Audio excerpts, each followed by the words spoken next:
Hello again, and now for another arty chat, this time about my piece called The Walking City, which started as a poem in 2010, published in my book A Certain Souvenir. I first heard it mentioned by Michael Woods, the BBC historian, on his programme In Search of Alexander the Great, talking about Alexander's army was so large it was like a walking city. And the phrase just resonated in my head. I couldn't stop thinking about it, so I wrote a very long poem about it, very fairy tale imagery, and I thought, no, this has genuinely got legs, as in two massive stone mile-high legs, and I turned it into this huge canvas. Which was the largest I'd painted at this time. It really was a bit of an expansion of my abilities. I used to think about this all the time and design it and look forward to coming home and painting it my days off.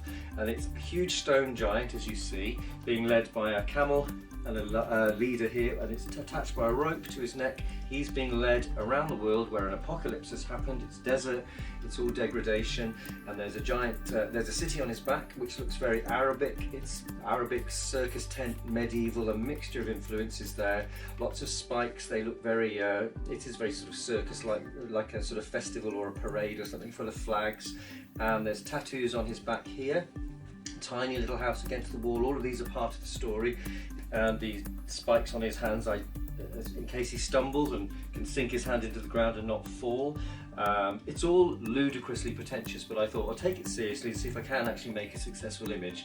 And I really enjoyed painting it. Also, it was unconsciously done, but all this spattering and flicking of paint and then letting it drip around the moon here, I realise now looks like a sort of shower of, like an explosion has happened, like there's an apocalypse behind him and he's walking away from this. This is a downfall of debris coming from an explosion or some disaster, and he's simply walking away from it, walking around and around the world until there's a safe place to lay the city and all its inhabitants down.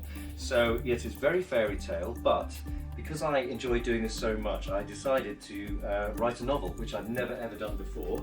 And I took 1 year, 2010 this was, to write a novel called The Walking City, and where I took the whole idea completely seriously, as in, once the fairy tale idea had been set, what would it be like to live as an isolated community on the back of a giant?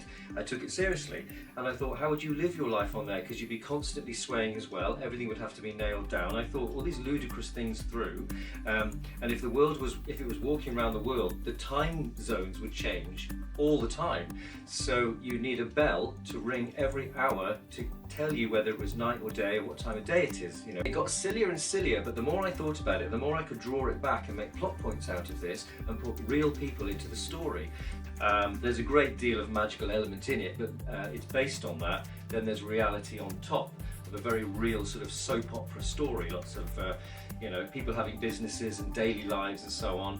And the thrust of the story was to how to stop the city walking so they could get off.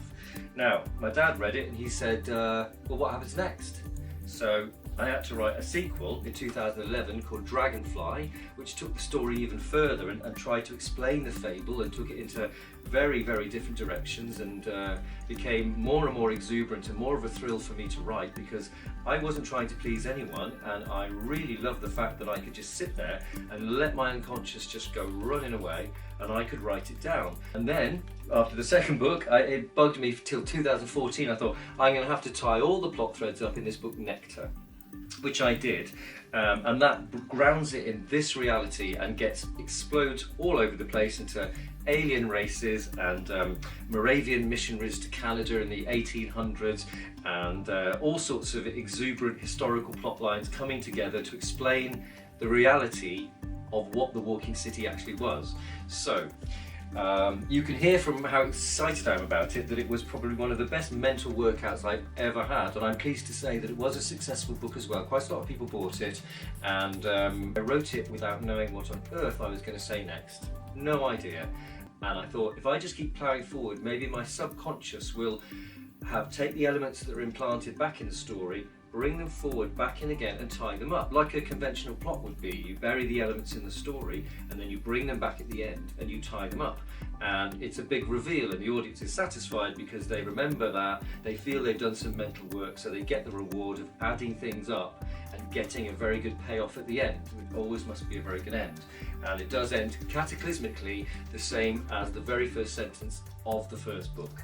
So that's my story of the Walking City, from a statement made on a BBC history documentary to a painting, a book, a book, a book and a poem. And I do still feel that there may possibly be more in this, because it's just walking around in my brain still. So that is my story of the Walking City. Thank you for listening.